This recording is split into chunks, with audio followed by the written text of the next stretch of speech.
हमारा आज प्लान ये है कि वक्त भी काफ़ी कम है, तो हमने कुछ फैज साहब की भी कोई नज़्म है जो भी आपने कंपोज की है और अभी मैं बैक स्टेज सुन रहा था, तैयारी हो रही थी, वो भी सुनवानी है और कुछ सरगम की भी कुछ चीज़ें हैं। जी नहीं, इन्होंने तो बहुत फारूक के साथ काम किया और म्यूज़िक का जो शोबा है वो संभाले हुए थे, उसमें पैरोडीज भी हैं, उसमें बड़ी, तो वो उस थोड़ा सा जावेद साहब सुनाए। तो इस प्रोग्राम में फारूक साहब बताया करते थे कि 19-20 पपेट्स, लेकिन मैं सोचता था 19-20 पपेट्स कैसे मैंने कर दिए।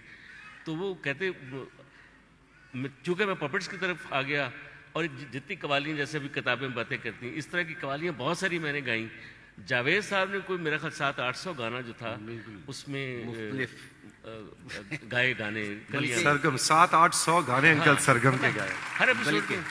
बल्कि एक मुझे वाकया याद है कि एक ड्यूट था, करेक्टर था नोनी और पोनी, बहन भाई, तो वो नाराज़ हो जाते, तो बुशरा अंसारी और मेरा ड्यूट था, तो रिकॉर्डिंग स्टूडियो में सारे म्यूजिशियंस, सारे रिकॉर्डिस्ट इकट्ठे हुए, किसी वजह से बुशरा जो ना आ सकी, तो मैंने ऐसे ही फारूक साहब से कहा, मैंने कहा मैं आवाज़ निकाल देता हूँ लेडीज़। अच्छा, फिर मैंने वो बुशरा का भी लाइन मैंने कही और भैया की भी लाइन, नोनी की भी, सुना दे। अच्छा, अब एज कुछ उस वक्त जुनून ऐसा था कि मुख्तलिफ आवाज़ों में भी गाना है। आपकी एज को हम डिवाइडेड बाय 3 करके सुनेंगे आप। भैया की हूँ मैं बहना,